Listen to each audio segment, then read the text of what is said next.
We are not rare, but before you leave, you will perceive the lore will be unlocked.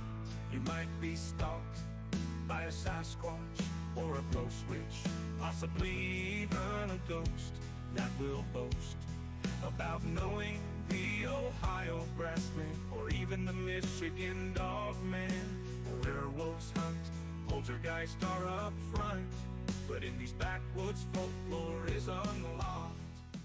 Welcome to Folklore Unlocked. I'm Austin, and like always, I'm joined by Ethan. Yep, hello again, everyone. And this week we are taking a look at the Halifax Slasher. So, Ethan, you want to start us off here? Yes, I will. So, a description first. So, supposedly, the attacker used a mallet and a knife, and the attacks, of course, occurred in Halifax, England in November of 1938, and it mostly targeted women. Kind of reminds me of Jack the Ripper. Very much so. And the timeline of attacks, or reported attacks, started on November 16th with Mary Gladette Hill and Gertrude Watts reporting being attacked by a man carrying a mallet. On November 21st, Mary Sutcliffe reports that she was attacked. On November 24th, Clayton Aspinall reports another attack.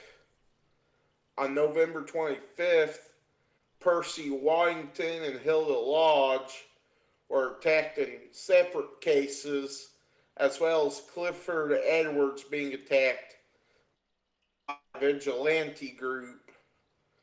On November 27th, Beatrice Sorrell was attacked, and Fred Baldwin was attacked by a drunken vigilante mob. And on November 29th, Margaret Kenny reported an attack, and Mary Sutcliffe reported a second attack on her, and Winifred McCall also reported an attack. And the end of the scare, so Percy Waddington admitted that he inflicted his injuries in his attack. And then on November 30th, the December 1st and 2nd attacks in cities including London were dismissed. And then also, kind of like Percy Waddington, other victims made the same admissions that they had either lied or inflicted the injuries from their attacks on themselves. And the description of the alleged attacker was provided by Margaret Kenny, and that was of a well-built man with a broad face wearing very lightweight shoes and what felt like a dirty Macintosh. What is a dirty Macintosh? I don't think I know what that is. It's like what people that flash people Oh, use. okay. Okay, I get you now. All right. So, Scotland Yard's findings, they found that there was no real evidence of any real slasher attacks, and 5 people were charged with public mischief charges, with 4 being sentenced. And there was an actual, I guess, influence to the attacks, because in 1927, James Leonard had stalked and slashed the clothes of 6 women in Halifax, and Leonard was sentenced to 6 months in prison, but he was ruled out in the 1938 as nobody reported the attacker having a large nose like that of Leonard. So I guess that's why they ruled Leonard out of the 1938 attacks and not, I guess, charged him for these alleged attacks. Thankfully for that large nose. Apparently so.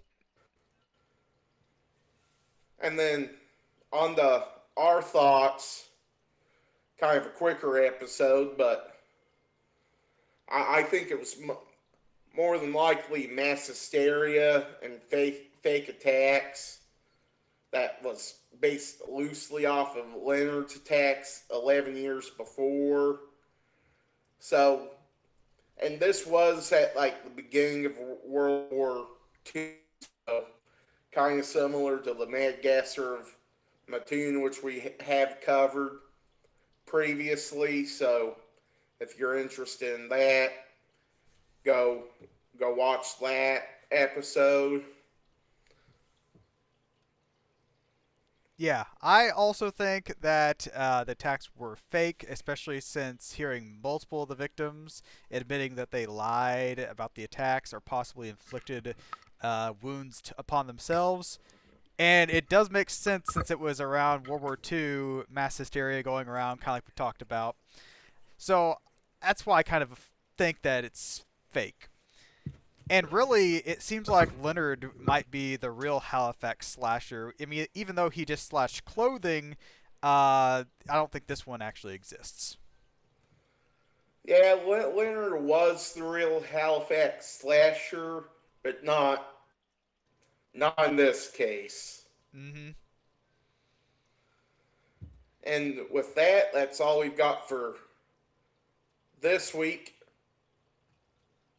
Next week, we are going to take a look at the Villisca X murders, so stay tuned for that.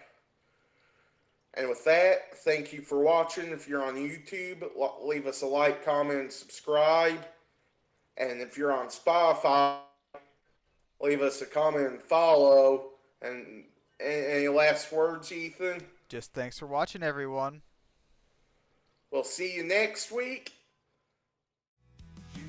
Wake up beside Spearfinger with an extended visit from Jack the Ripper. But if you're lucky, it'll be an angel on that range hill of Louisiana. You might meet the real Vogue or the Rougarou. At Folklore Unlocked, Austing and Ethan concoct their theory of the eerie and unexplained around the world. Sometimes even the underworld. The lore is locked behind secrets, but folklore is meant to be unlocked. The Sokaloo is haunting NC as well as Tennessee. There are many giants that might be clients of the Dark Watchers, who might have psychokinesis. And the phantom time hypothesis is like a phoenix, coming back around again and again. The laser strain on your brain if you got more than 2 brain cells in you. Some believe McCartney's dead because they read into the Mandela effect, which is subject